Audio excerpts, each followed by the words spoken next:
Apabila seorang wanita itu sholat 5 waktu, puasa 1 bulan penuh di bulan suci Ramadan, menjaga kemaluannya, patuh sama suaminya, qila lahu dukhulil jannah, sampaikan sama perempuan itu, silahkan masuk surga, min aiti abwabal jannata syi'ti, dan tinggal pilih dari pintu surga mana yang ia nak masuk.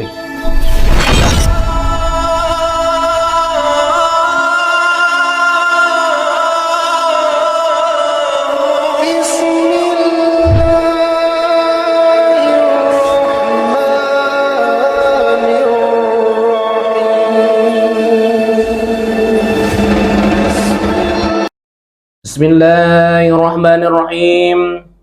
Assalamualaikum warahmatullahi wabarakatuh. Saudara-saudaraku, kaum muslimin dan muslimat di mana saja berada yang dirahmati Allah Subhanahu wa taala. Bersyukur kita kepada Allah dengan ucapan alhamdulillahi rabbil alamin, dan bersalawat kita kepada junjungan kita, baginda kita Habibullah Nabi besar Muhammad sallallahu alaihi wasallam. Allahumma salli ala sayyidina Muhammad wa ala ali sayyidina Muhammad. Jangan pernah bosan kita, jangan pernah kita muak untuk selalu minta kita kepada Allah, berdoa kita kepada Allah selalu agar diri kita, keluarga kita, kampung kita, dan negara kita Indonesia tercinta nih, selalu Allah curahkan rahmat, nikmat, karunia-Nya, sehingga kita selalu dicurahkan Allah berkah dari langit dan dari bumi. Apa kabar semuanya? Tentu insya Allah selalu kita bersyukur kepada Allah atas nikmat yang diberikan oleh Allah Subhanahu wa taala. Selalu kita bersabar atas segala ujian dan cobaan yang menimpa kepada kita.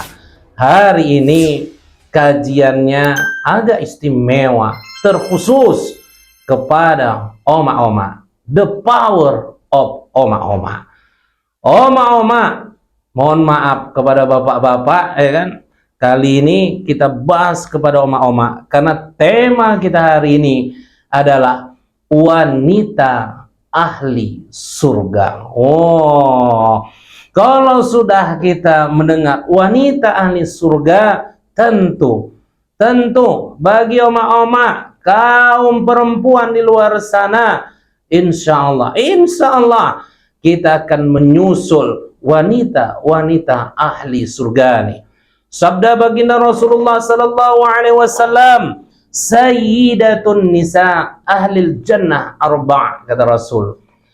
Pemuka wanita ahli surga itu ada 4. Pemuka wanita ahli surga itu ada 4. Sayyidatun nisa ahlil jannah arba', kata Rasul, ada 4. Yang pertama Maryam bintu Imran, yang kedua Fatimah binti Rasulullah sallallahu alaihi wasallam, yang ketiga Khadijah binti Khuwailid, dan yang keempat Asia.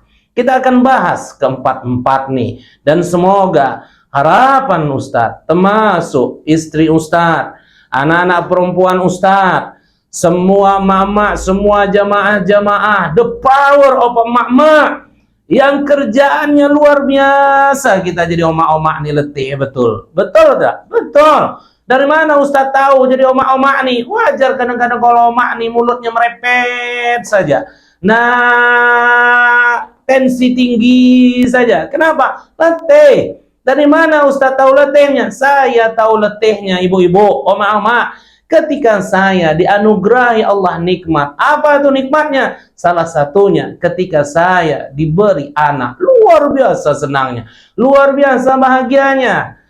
Tapi ketika kita dapat rahmat tuh, dapat anak tuh, ya Allah, ya Rabb, saya saksikan istri saya melahirkan. Nih pelajaran bagi bapak-bapak muda tuh. Jangan bapak muda, jangan cerita sama istri itu, jangan cerita sama perempuan kita tuh, yang kita nikah itu. kaulah bulan, kaulah bintang, kaulah bunga adik. Apa saja yang adik butuhkan, abang akan sedia, suami yang siaga, siap antar jaga. Ketika istri melahirkan, dia nunggu di luar ruangan. Dia nunggu. Siapa yang ngawankan istrinya melahirkan? Mertuanya. Siapa yang ngawankan istrinya melahirkan? Dokter. Siapa yang ngawankan istrinya melahirkan? Perawat, bidan. Dampingi istri itu, dampingi. Kita akan saksikan bagaimana istri tercinta kita tuh antara air mata, keringat, dan berhamburan darah untuk melahirkan anak kita tuh. Di situ kita ingat macam mana kita dilahirkan mak kita, dilahirkan mak kita.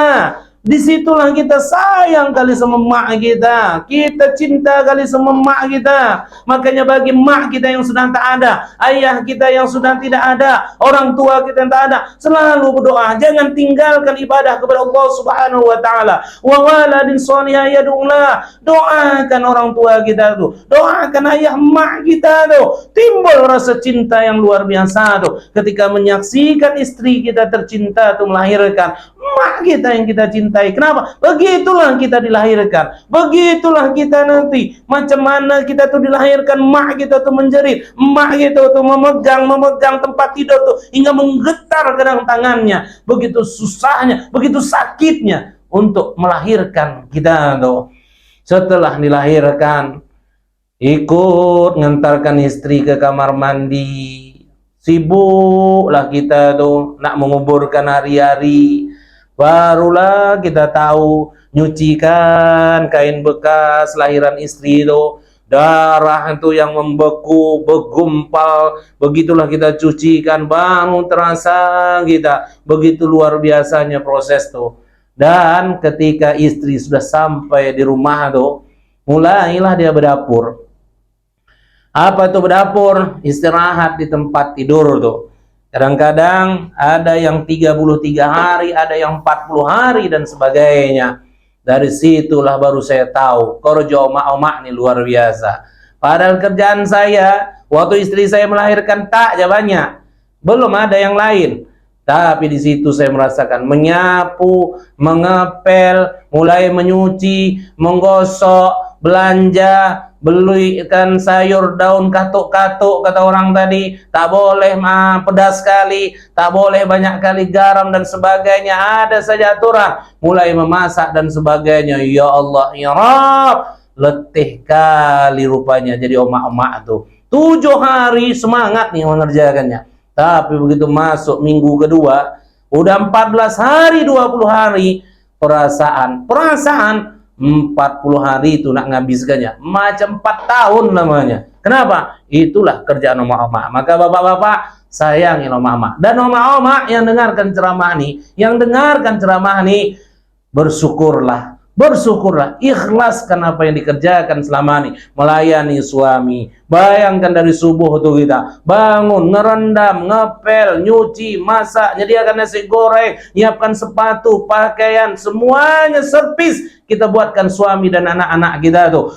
Jangan timbul tak ikhlas kita. Ikhlaskan semua yang dilakukan itu ibu-ibu, ikhlaskan, semuanya ikhlaskan. Kalau sudah kita ikhlaskan semuanya karena Allah Subhanahu wa taala, sedap kali aja kita nih nak masuk surga ibu-ibu, oma-oma. Sedap kali. Wa Ijah, wa Imah, Bu Ati, Bu Yem, sedap nak masuk surga nih, mudah. Makanya Rasul katakan, Ija sallatu mar'ata khamsaha, wa samat syaraha, wa hafizat farzaha, wa ta'ad zawzaha. Apabila seorang wanita itu sholat 5 waktu, puasa 1 bulan penuh di bulan suci Ramadan, menjaga kemaluannya, patuh sama suaminya, qila lahu dukhulil jannah, sampaikan sama perempuan tu, silahkan masuk surga, min aiti abwabal jannata syi'ti, dan tinggal pilih dari pintu surga mana yang ia nak masuk. Tidak akan sedap tuh. Itulah istimewanya wanita. Makanya Rasul katakan, seindah-indahnya perhiasan di dunia ini, yang paling indah adalah wanita soleha. Gampang betul rupanya nak masuk surga. Gampang, Bu, gampang. Asal apa? Salat jangan tinggal, puasa Ramadan, beribadah kepada Allah intinya. Jangan pernah kita kendorkan. Jaga kehormatan dan kemaluan kita. Patuh sama laki itu. Apa aja kata laki itu? Iyo bang.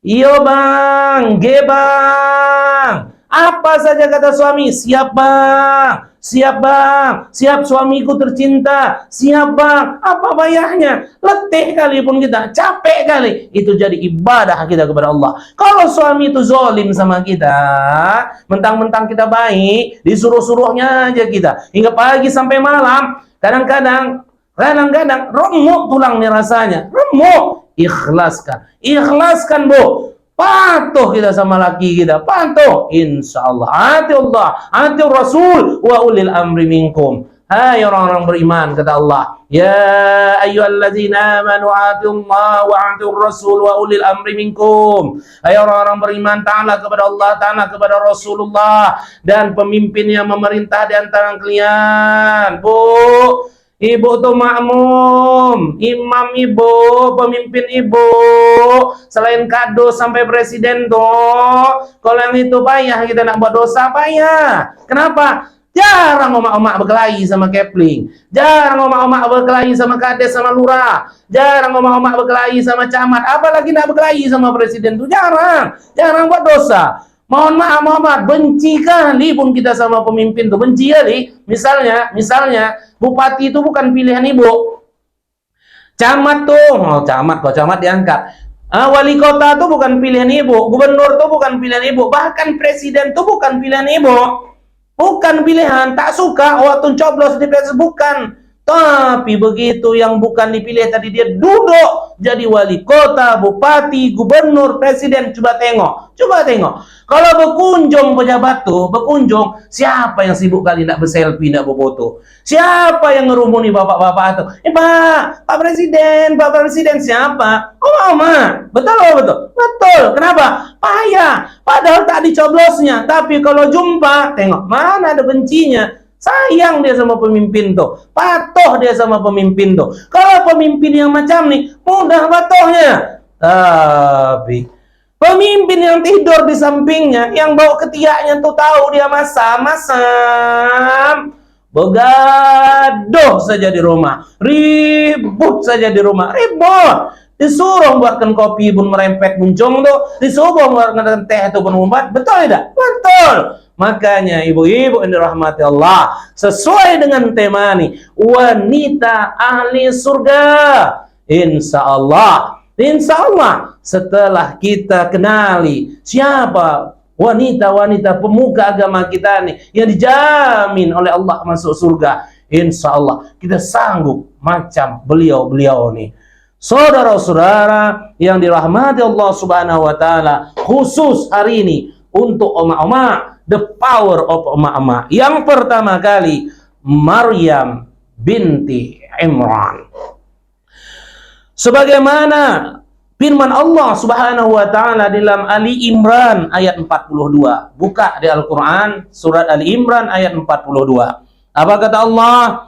Wa iz qalatil malaikatu ya Maryam innallaha astafaki wa taharraki wastafaki ala nisa'il alamin. Dan ingatlah ketika malaikat Jibril berkata, hai Maryam, sesungguhnya Allah telah memilih kamu dan melebihkan kamu atas segala wanita di dunia yang semasa dengan kamu. Luar biasa derajat Maryam diangkat oleh Allah Subhanahu wa taala. Dia adalah wanita terbaik pada masanya. Yang namanya Maryam nih ayahnya Imran, makanya Maryam binti Imran.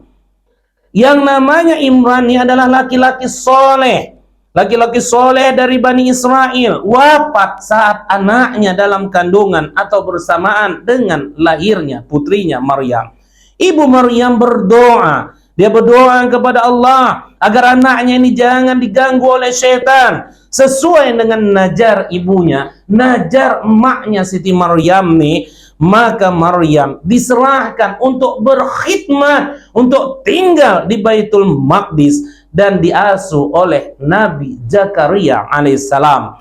Maryam sangat menjaga kesuciannya. Bahkan Jibril yang datang dalam wujud laki-laki sempurna, wan Maryam tetap istiqomah. Ketika Allah perintahkan Jibril untuk menyampaikan pesan wahyu, untuk mengabarkan kabar gembira kepada Maryam dalam bentuk laki-laki yang sempurna, Maryam tetap istiqomah menjaga kesuciannya. Tak terpengaruh dia. Begitu luar biasanya Maryam nih menjaga dirinya. Sebagaimana Allah berfirman di dalam surat Maryam ayat 19, qala innama ana rasul rabbika li'ahaba laki khulaman zakiya.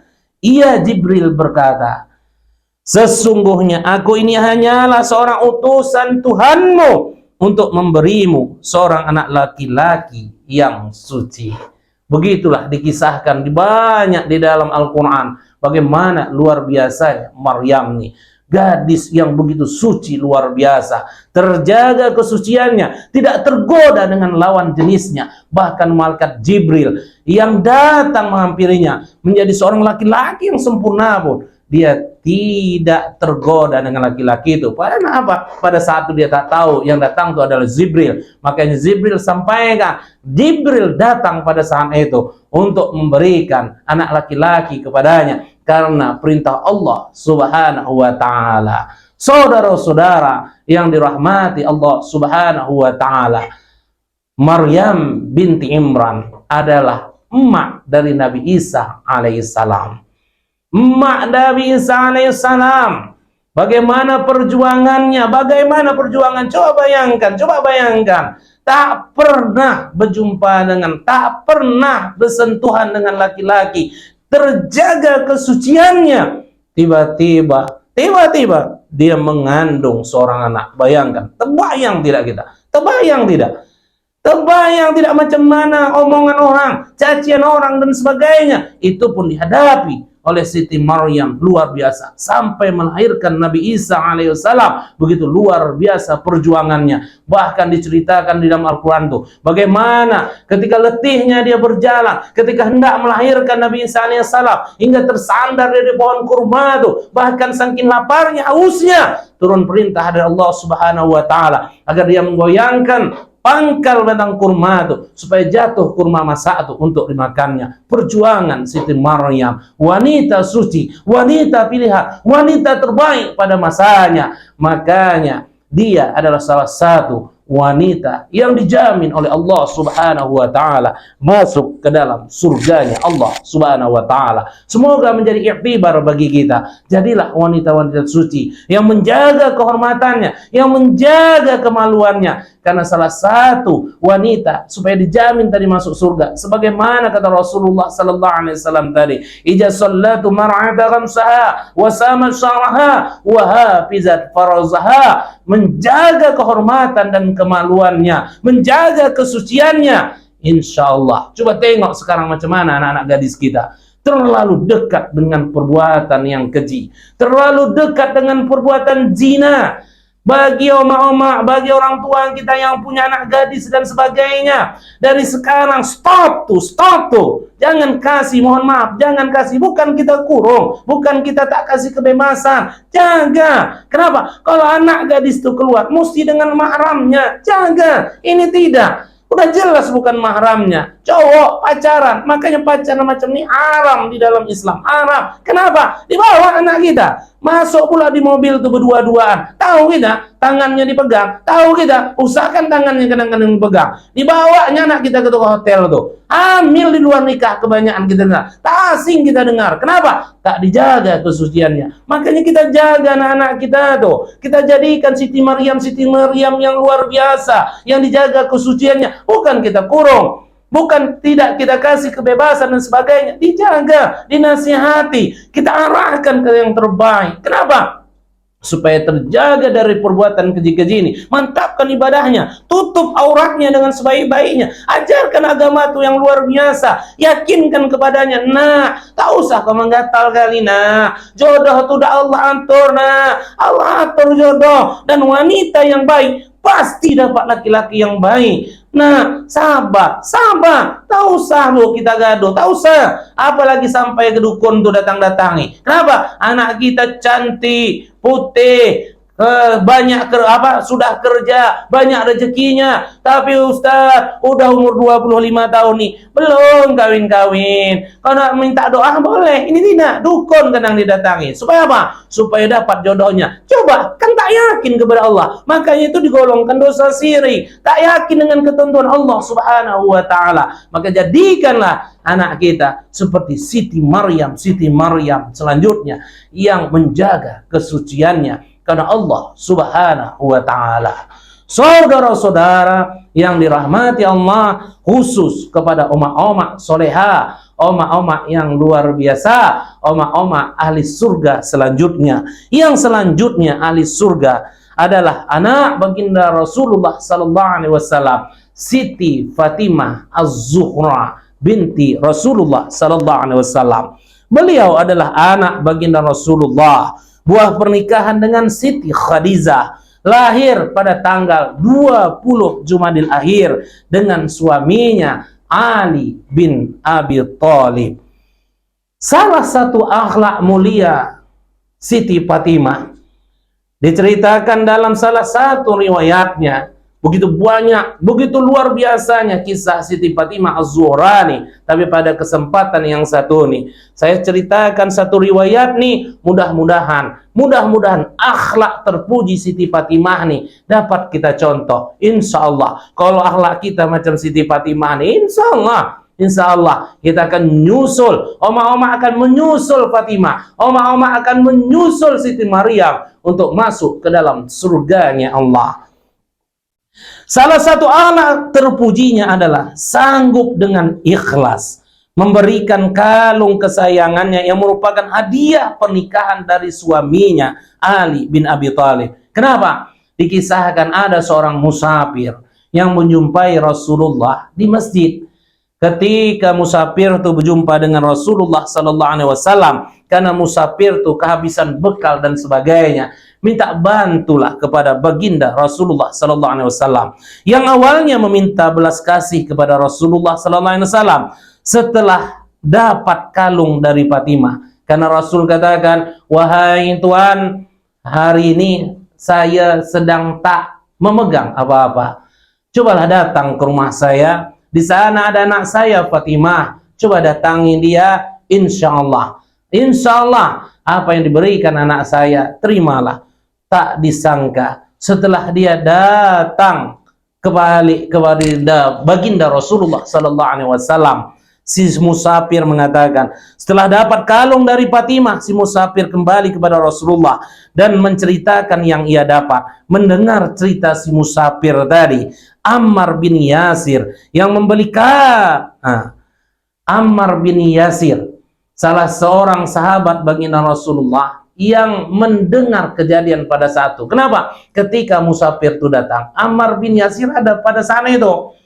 Ketika Rasul arahkan untuk ke rumah, begitu balik musafir itu kembali ke masjid menjumpai Rasulullah, dia ceritakan bahwa dia dapat sebuah kalung dan Rasul tahu itu adalah kalung kesukaan kalung kesukaan Siti Fatimah Az-Zuhra. Kenapa? Karena kalung itu adalah hadiah pernikahan dari suaminya Ali bin Abi Thalib. Coba bayangkan, Bu. Coba mama bayangkan. Hadiah yang istimewa dari suami kita tercinta.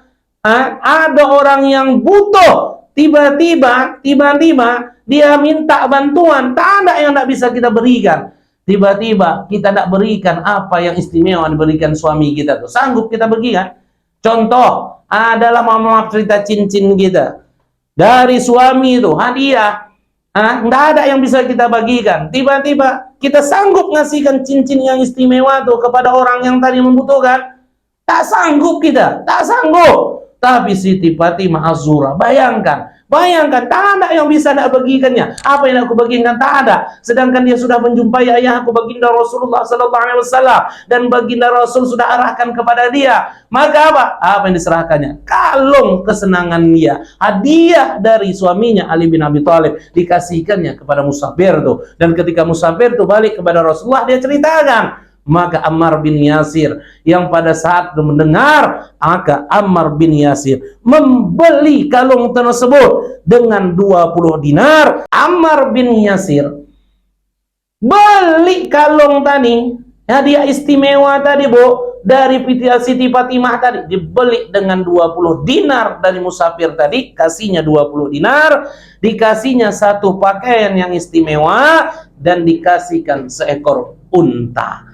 Maka pergilah musafir tadi, maka Yasir bin Ammar pegang kalung yang istimewa tadi. Begitu dipegang, dipanggilnya budaknya, "Wahai budakku, antarkan kalung nih kepada Fatimah. Dan hari ini kau," katanya, "punya majikan baru, yaitu Fatimah Az-Zahra."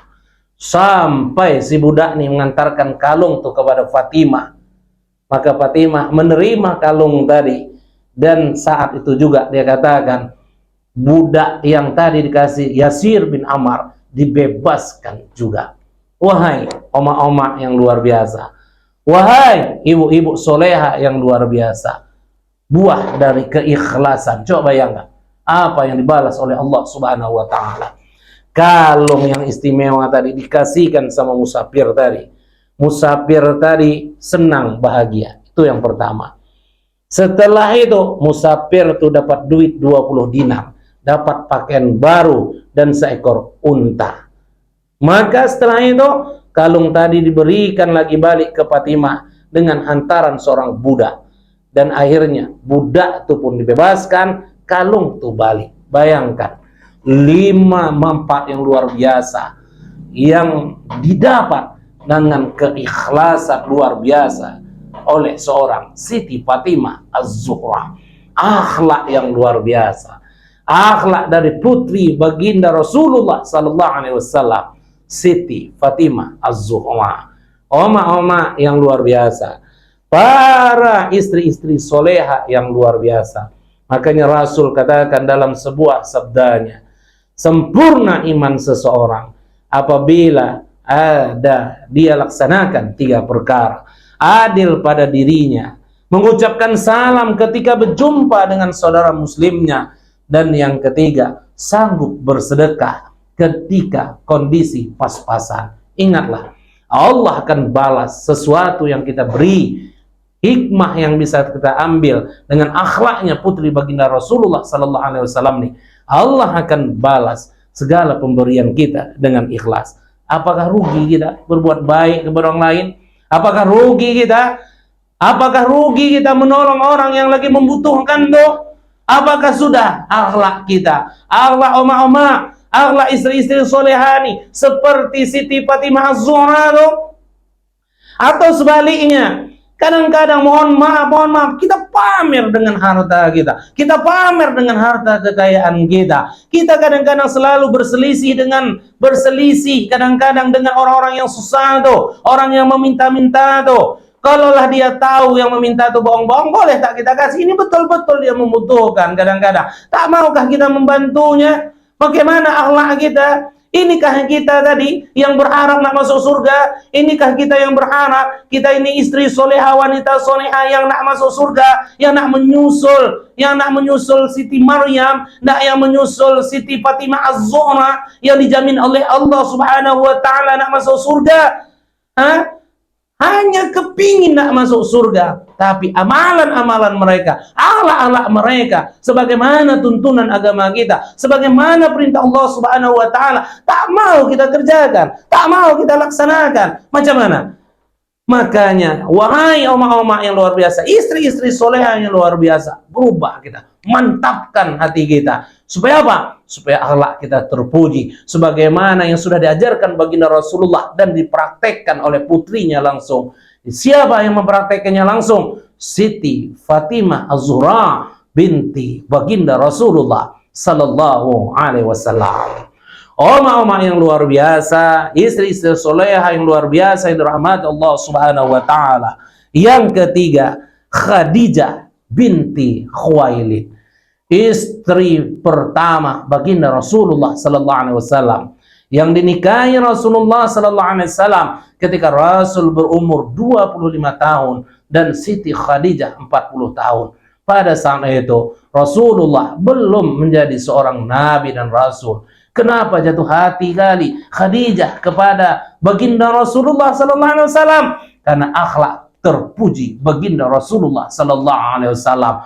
Banyak kali yang nak menikah dengan Siti Khadijah nih karena saudagar kaya yang luar biasa, cantik luar biasa, akhlak terpuji luar biasa. Banyak kali yang suka sama beliau, tapi dia memilih baginda Rasul. Begitu juga dengan baginda Rasulullah sallallahu alaihi wasallam memilih Siti Khadijah sebagai istrinya. Suatu hari mata Rasulullah sallallahu alaihi wasallam berkaca-kaca seraya bersabda kepada para sahabat. Teringat dia kepada Siti Khadijah itu, berkaca-kaca matanya. Apa kata Rasulullah? Allah tidak pernah memberikanku wanita yang lebih mulia daripada Khadijah. Bayangkan, Rasul cakap, apa katanya?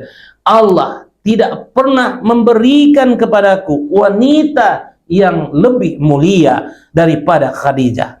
Di saat manusia tidak percaya, dia sendiri yang percaya. Oh, ini oh ibu-ibu, ini oma-oma soleha.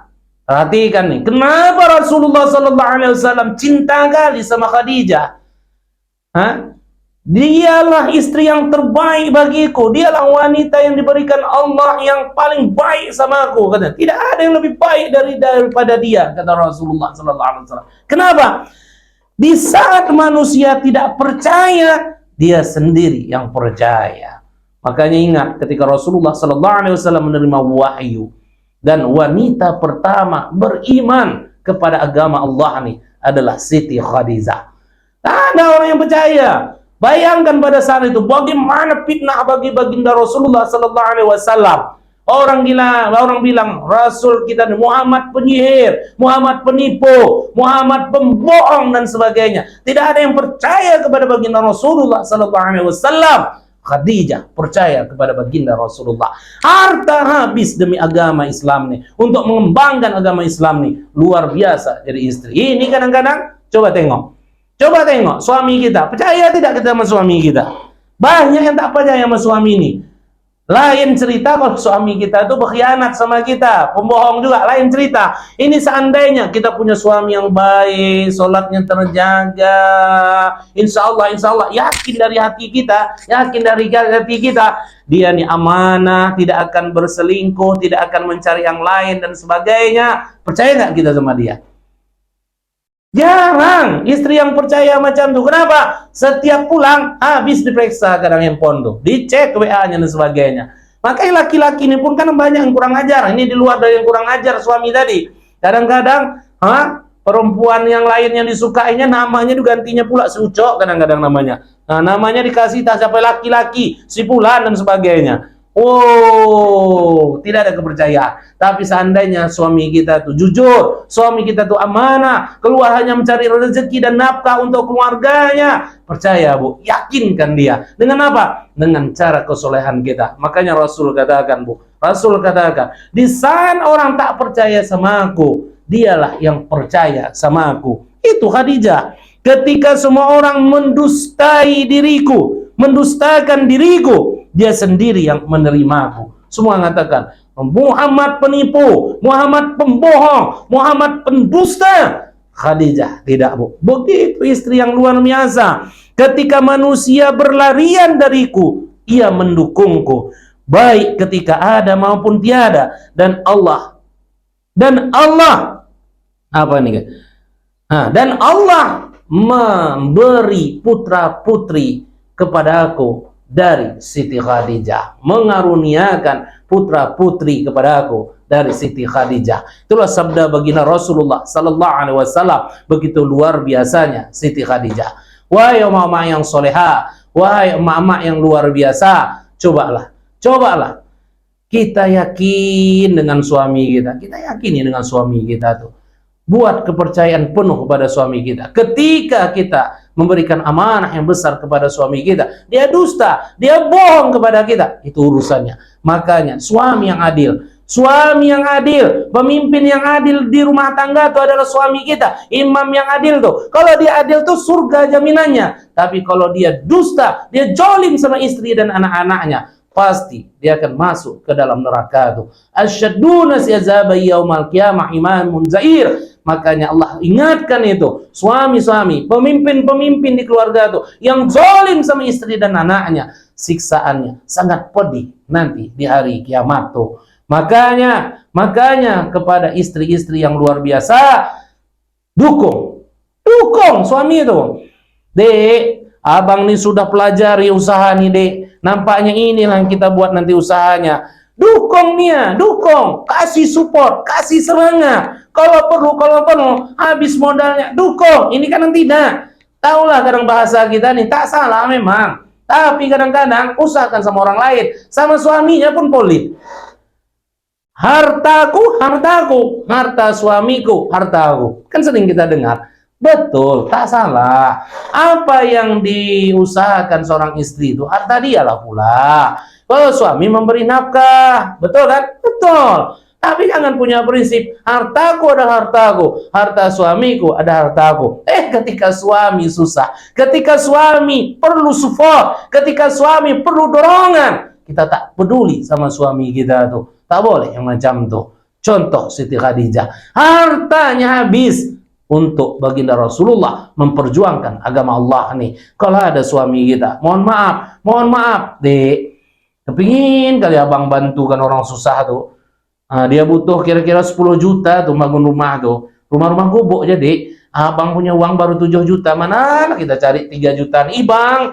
Senangnya punya laki macam abang, punya suami macam bang. Bang, ini bang, ada cincin adik nih bang, nilainya 4 juta lah bang. Jualkan bang. Adik yang nambah 3 juta tuh bang. Biar terbantu orang susah tuh, sedapnya.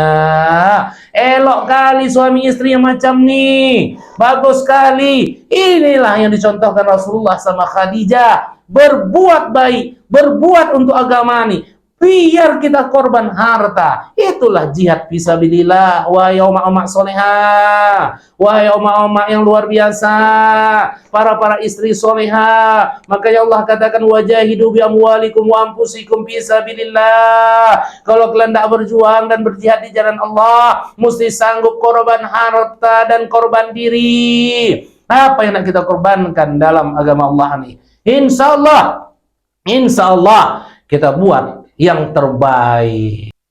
Oma soneha di mana saja berada yang dirahmati Allah Subhanahu wa taala.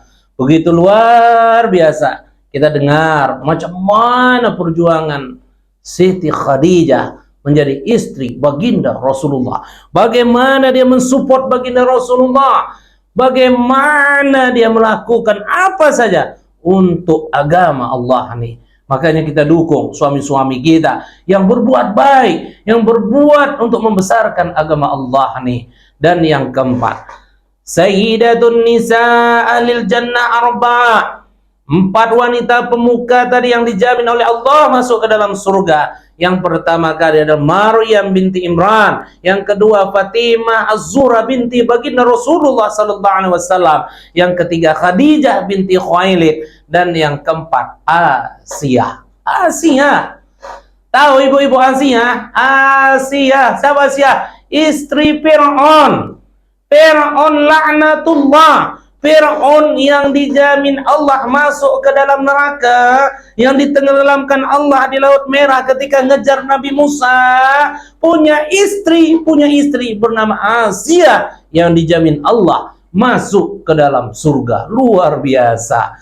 Suami ibu-ibu, suami oma-oma, ada macam Fir'aun? Tak ada, baik-baik. Kalau suami kita aja jahatnya tidak seperti jahatnya Fir'aun, berarti lebih gampang kita masuk surga. Ini Asia, suaminya Fir'aun, suaminya laknatullah, bisa masuk ke dalam surganya Allah. Asia binti Mujahim merupakan istri Raja Fir'aun.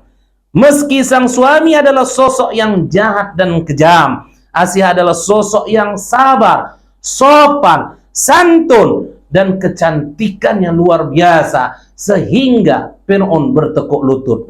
Bayangkan cantik, sopan, santun, akhlaknya mulia. Fir'aun bertekuk lutut, saking luar biasanya. Coba lihat kisah Nabi Musa alaihissalam ketika dihanyutkan di sungai Nil. Kenapa? Karena pada saat itu ahli sihirnya Fir'aun sudah katakan, nanti yang meruntuhkan kerajaanmu, yang membunuhmu Fir'aun adalah seorang laki-laki dari keturunan Bani Israel nih. Makanya setiap ada anak laki-laki yang lahir dibunuh, anak laki-laki yang lahir dibunuh. Makanya ketentuan Allah luar biasa, luar biasa. Fir'aun bertekuk lutut sama istrinya Asia. Yang sedapnya waktu Musa dihanyutkan, yang mendapati Musa ketika dihanyutkan adalah Asia. Begitu luar biasanya atas ketentuan Allah. Maka Asia katakan, ya suamiku, katanya, ini kita jadikan anak kita asuh dia. Coba bayangkan, di satu sisi Fir'aun perintahkan kepada pasukannya untuk membunuh setiap anak laki-laki yang lahir, tapi Musa dibuatkan Allah dipelihara di dalam istananya Fir'aun oleh Asia. Itulah ketentuan Allah Subhanahu wa taala. Dari Abu Hurairah radhiyallahu an bahwa Rasulullah sallallahu alaihi wasallam bersabda, sabda baginda Rasulullah mengenai Asia. Apa kata Rasulullah? Sesungguhnya Fir'aun mengikat istrinya dengan besi sebanyak 4 ikatan pada kedua tangan dan kedua kakinya. Jika ia telah meninggalkan Asia terbelenggu, maka para malaikat menaunginya. Wah, subhanallah. Fir'aun tuh ketika dia tahu, ketika kau ulah Asia nih membela Musa dan sebagainya, diikatnya istrinya, bertekuk lutut, cinta dia kepada istrinya nih dulu. Tapi ketika Nabi Musa benci kali Fir'aun kepada Asia nih, apa yang dibuat oleh Fir'aun? Diikat, bayangkan diikat dengan 4 besi. Nih, tangan dua-dua diikat, dibelenggu dengan besi. Kaki tak bisa, tapi dibuatkan Allah Subhanahu wa taala. Ketika Fir'aun pergi, Allah utus malaikat untuk menaungi Asia. Oh, subhanallah. Mulia betul Asia ini. Kenapa? Karena luar biasa keimanannya kepada Allah Subhanahu wa taala. Saat Fir'aun terus menyiksanya, Asia berkata, waktu disisa, Asia berkata, digambarkan di dalam Al-Quran sebagaimana yang dikatakan, iz qalat rabbi bani li indaka baitan fil jannah min fir'auna wa amalihi wa najini minal qaumiz zalimin. Ya Tuhanku, itu doa Asia tadi. Ya Tuhanku, bangunkanlah untukku sebuah rumah di sisimu dalam surga, dan selamatkanlah aku dari Fir'aun dan perbuatannya, dan selamatkanlah aku dari kaum yang zalim.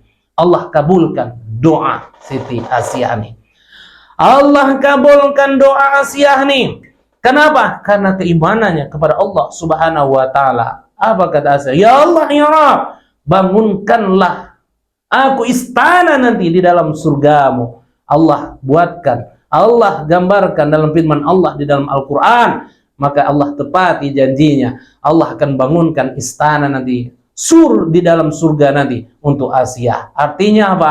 Inilah wanita keempat yang digambarkan baginda Rasulullah sallallahu alaihi wasallam, wanita-wanita yang dijamin oleh Allah Subhanahu wa taala masuk ke dalam surganya Allah. Sayyidatun nisa ahlil jannah arba', kata Rasul. Emak-emak, ibu-ibu, wanita pemuka umat nih yang dijamin Allah masuk ke surga ada 4. Siti Maryam, yang kedua Siti Fatimah, yang ketiga Siti Khadijah, dan yang keempat adalah Asia. Insya Allah emak-emak yang mendengarkan ceramah nih menyusul mereka supaya masuk ke dalam surga nih. Macam mana kami nak masuk surga tuh ya Ustaz? Macam mana caranya? Itu kan zamannya dulu, zamannya Nabi. Macam mana kami sekarang? Tengoklah, teknologi begitu modern, pokoknya begini dan sebagainya. Macam mana caranya? Macam mana caranya? Makanya ada cerita yang menarik luar biasa lagi, wahai omak-omak yang luar biasa. Apa itu?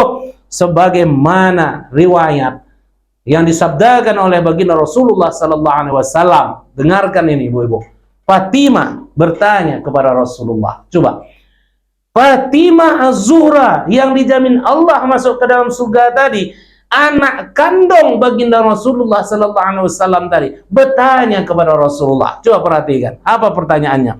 Ya Rasulullah, beritahu padaku siapa yang beruntung masuk ke surga untuk pertama kali selain Ummul Mukminin. Oh, pertanyaannya, ya Rasulullah, ya Abah, siapakah wanita yang pertama kali masuk ke dalam surga tuh? Nih, bukan pertama kali dia masuk surga, yang pertama masuk surga yang Allah setelah Ummul Mukminin.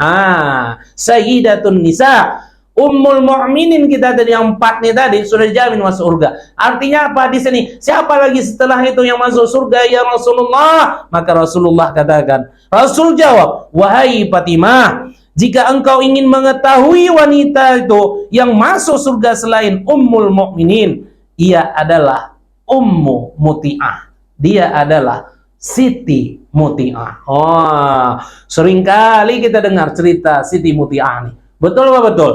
Betul, banyak dikisah-kisahkan macam mana akhlak luar biasanya Siti Muti'ah nih, bagaimana luar biasanya taat kepada Allah, taat kepada Rasulullah, dan yang paling luar biasa, begitu taatnya kepada suaminya. Fatimah anakku, kata Rasulullah, maukah engkau menjadi seorang perempuan yang baik budi dan istri yang dicintai suami? Rasul bertanya kepada Fatimah, wahai Fatimah, maukah engkau menjadi seorang wanita yang baik budi dan sangat disenangi sama suami? Tanya Rasulullah kepada anaknya Fatimah. Maka Fatimah menjawab, tentu wahai ayahku. Jawab Fatimah lembut, tidak jauh dari rumah nih, kata Rasul. Berarti Rasul lagi bercakap sama Fatimah. Apa kata Rasul? Tidak jauh dari rumah nih, berarti tetangga Rasulullah. Tak kelang berapa rumah, tak berapa rumah, Allahu a'lam. Tidak jauh dari rumah nih, kata Rasulullah, terdapat seorang wanita yang baik budi pekertinya, bernama Siti Muti'ah. Temuilah dia, teladani budi pekertinya yang baik itu. Apa kata Rasul? Wahai Fatimah, maukah engkau budi pekertimu baik dan disenangi suami? Tentulah Abah, itu bahasa kita itu. Ya wahai Fatimah, katanya, mau kok? Mau. Siapa tuh Abang? Tak jauh rumahnya dari rumah kita nih. Masih tertinggal kita lagi. Siapa dia tuh Abah? Siti Muti'ah tuh. Ummu Muti'ah. Makanya, ya wahai putriku tercinta, temuilah dia dan teladani budi pekertinya. Oh, saking senangnya ibu-ibu. Saking bahagianya saking bahagianya Fatimah Az-Zuhra, anak baginda Rasul. Dibawanya si Hasan, bertamu dia ke rumah Siti Muti'ah tuh. Assalamualaikum. Mendengar ada tamu datang, maka suara yang lembut dan halus pun menjawab dari dalam. Waalaikumsalam. Begitu dibuka pintu, dilihatnya Fatimah. Ya Allah, ya Rabb, putri baginda Rasul datang ke rumahku. Apa kabar gerangan nih? Bercakap. Berceritalah dua perempuan yang luar biasa nih. Muti'ah sebagai tuan rumah, Fatimah yang dah bertamu. Begitu lama bercakap, risau hati Fatimah. Apa katanya? Udah lama wak nak bertamu, belum pernah disuruhnya masuk, belum ada bahasa manisnya. Kalau kita ada tamu kan lain. Asal ada tamu, ya Allah senangnya kok, masalah. Itu kan dari kita. Ini Muti'ah tadi yang kata Rasulullah sallallahu alaihi wasallam, belajarlah engkau ya Fatimah sama dia, budi pekertinya yang luar biasa. Dialah nanti wanita yang selanjutnya masuk surga setelah Ummul Mukminin. Kan begitu luar biasa. Tapi tiba-tiba Fatimah bercakap dalam hatinya, aku nih tamu itu adalah raja. Kenapa sudah begitu lama aku nih bercakap sama dia, belum pernah disuruhnya masuk. Makanya setelah itu, maka Fatimah pun berkata, ya Ummu Muti'ah, pamitlah saya dulu ya. Iya, sampai di rumah jumpanya Rasul. Abah, bahasa kita lah nih. Abah katakan awak belajar sama Mutiah tuh. Tapi Abah awak kan tamu Abah, disambutnya baik kali memang Abah. Senyumnya enak Abah, ramah kali orangnya Abah. Tapi Abah lama dah bercakap, tak disuruhnya masuk-masuk Abah. Macam mana tuh Abah? Senyum Rasulullah Bu. Senyum. Apa kata Rasulullah? Makanya Abah suruh engkau belajar sama dia tuh. Teladani budi pekertinya. Kenapa gitu Abah? Karena suaminya ketika keluar rumah, dia berpesan kepada Siti Mutiah, wahai Mutiah, ketika aku tidak ada di rumah, jangan pernah kau izinkan laki-laki masuk ke dalam rumah kita. Wajar kan? Wajar kan Mo? Suami kita berpesan sama kita, oh istriku, kalau abang tak ada di rumah nih, jangan kau kasih laki-laki masuk. Wajar, iyalah, sempat kami laki-laki nih Bu keluar dari rumah ada laki-laki masuk. Oh tentulah itu kan amanah yang sederhana kan. Biasa kalau zaman sekarang nih, Dek, handphone dah abang belikan tuh ya, harganya 10 juta tuh ya. Ingat ya, jangan ada nama-nama laki-laki dalam handphonemu tuh kecuali mahram. Abahmu, atukmu, kakekmu, abangmu, boleh. Yang lain semua seorang perempuan. Bisa? Ya bang. Kan wajar. Kenapa? Untuk menjaga marwah istri kita. Menjaga kehormatan wanita tuh. Suami Mutiah pesannya macam tuh. Jadi abah, apa yang salah sama aku? Kata Fatimah. Ketika engkau datang ke rumah Siti Mutiah tadi, kau bawa si Hasan.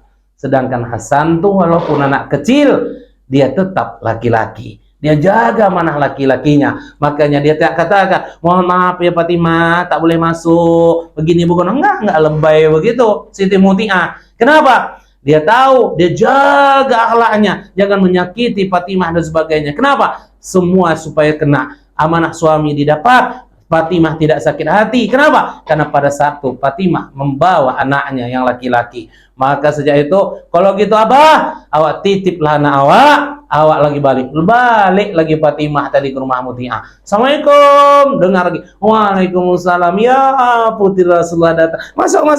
Langsung disuruh masuk.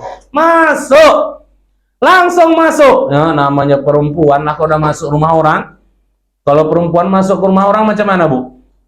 Mata nih payah anak jaganya. Betul. Tengok gorden orang, tengok lukisan orang, tengok cat rumah orang, semua tengok. Lasak mata tuh, liar mata tuh ya kan. Artinya tak masalah, asal jangan menceritakan aib orang lain. Ini kan yang salah kan tidak. Gorden orang dikaji, pulang dari rumah orang, kue orang dikaji, semua diceritain. Itu yang tak boleh. Tak pernah kita bahas tuh. Jangan, tak boleh. Nggak bertamu kita rumah orang tuh, nggak cantik rumah orang tuh. Dah, kalau yang baik-baik boleh dipuji. Kalau masuk kita ke rumah orang tuh buruk, tak usah kita kata-katain. Benci kali pun kita sama tuan rumah tuh, tak usah kita cakapi. Nah, apa? Yang elok-elok juga. Ketika Fatimah lihat sana, lihat sini, biasa saja Fatimah. Namanya akhlaknya luar biasa baik. Tapi yang dilihat oleh Fatimah, ada benda yang agak-agak aneh.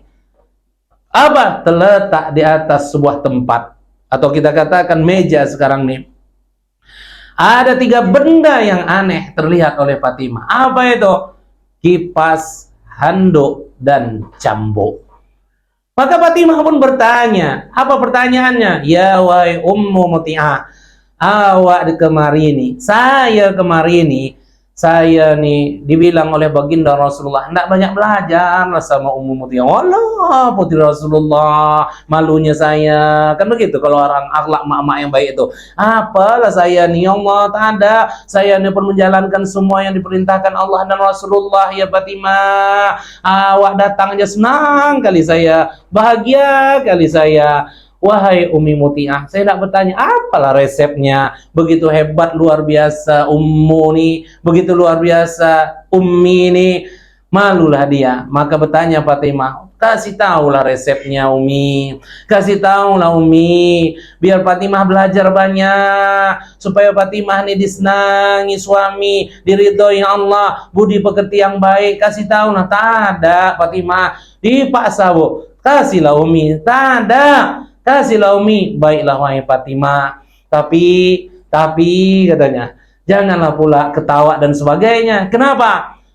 Fatimah lihat 3 benda tuh. Iya, setiap suami Ummi datang, setiap suami Ummi pulang, maka Ummi menggunakan 3 benda itu. Apa maksudnya Ummi? 3 benda itu.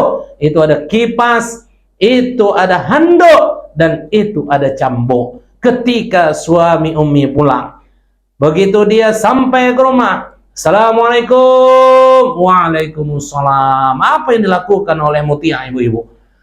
Apa yang dilakukan oleh Muti'ah ketika suaminya pulang dari rumah? Inilah contoh. Ibu buat nanti di rumah. Ibu buat. Begitu suaminya pulang, Assalamualaikum. Waalaikumsalam. Wahai suamiku. Masuk-masuk suamiku. Iya Allah. Letih kali lah kerja tadi ya, abang. Duduk bang, duduk bang. Duduk mas, duduk mas. Macam mana tadi bang kerjaannya? Benda pertama, Bu.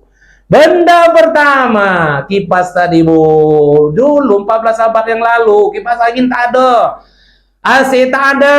Apa? Kipas manual. Di kipasnya suaminya, Bu. Di kipasnya suaminya. Kenapa? Panas, capek, berkeringat, lepas dari kerja. Pertanyaannya, Bu.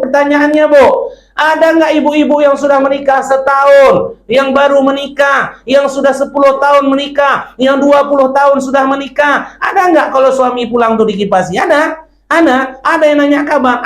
Ada yang tak buat. Setelah dengarkan ceramah nih, buat.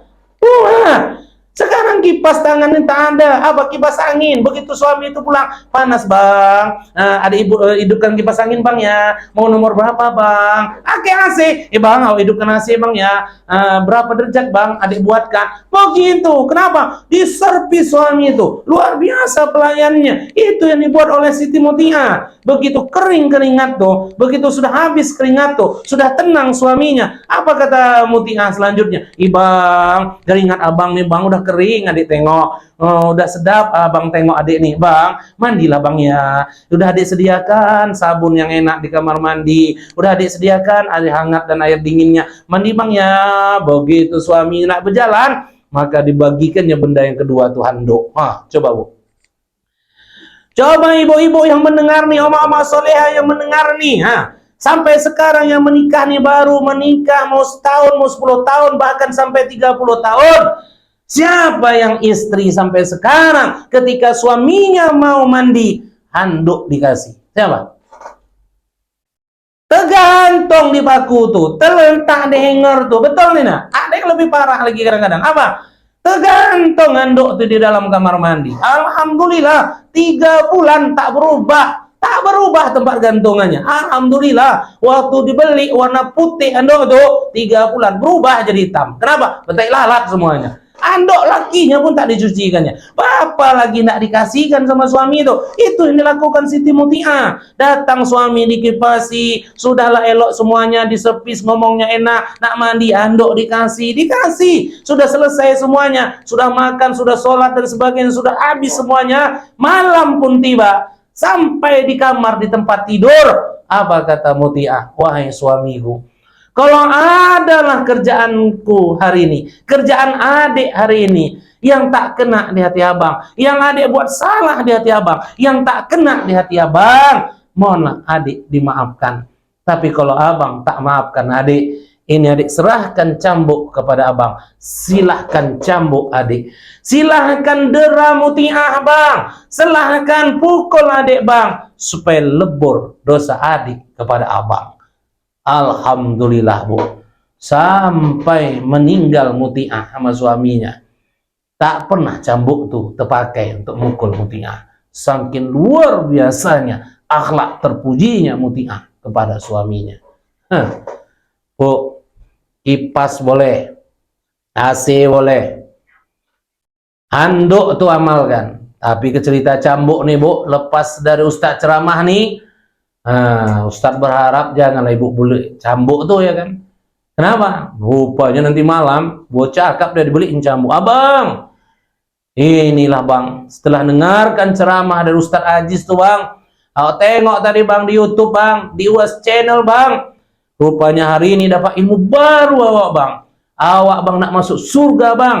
Ada kisah Siti Muti'ah bang, tetangga baginda Rasulullah bang, yang masuk surga setelah Ummul Mukminin bang. Apa amalannya bang? Ada 3 bang. Makanya awak tadi dari pagi kan baik kali bang. Kipas angin awak hidupkan bang, AC awak hidupkan bang, awak sambut abang bagus-bagus. Nanti mandi, tengok bang, udah 25 tahun bang kita nikah. Kan nggak pernah adik kasihkan anduk. Baru pagi tadi. Iya, abang pun terkejut kok baik kali kok hari ini. Kayak nambah uang belanja nampaknya nih. Tidak bang, awak amalkan bang. Dan malam nih bang, inilah yang terakhir bang, amal Siti Muti'ah bang, yang selalu diberikan kepada suaminya. Tadi adik beli cambuk bang, ini cambuk adik serahkan kepada abang.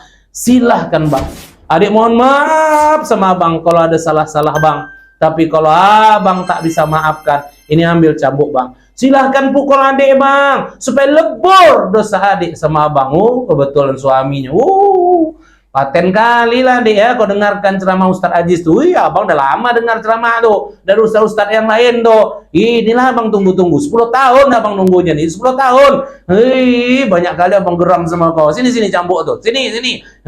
Inilah kesempatanku. Sini, biar ku bantai kau. Selesai kita, Bu. KDRT, Bu. KDRT.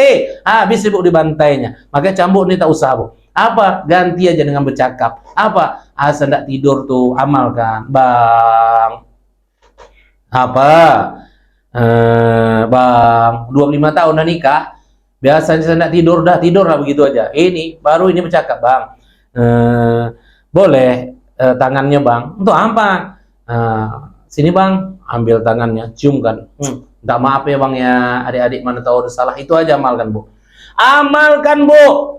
Dari detik ini malam nih amalkan tuh. Apa? Minta maaf, minta izin. Kita nak tidur tuh. Awak Ustaz, awak tiap hari salaman sama suami awak. Awak lepas sholat isya tuh minta izin awak. Betul, elok tuh bu. Lepas isya berjamaah minta izin sama suami. Tapi lepas isya tuh nak tidur, ada lagi kegiatan kita. Minimal apa? Nonton TV. Taulah malam sinetron bergentayangan. Sinetron India bergentayangan, betul tidak bu? Rebutan remote kenang TV itu, betul apa betul? Betul.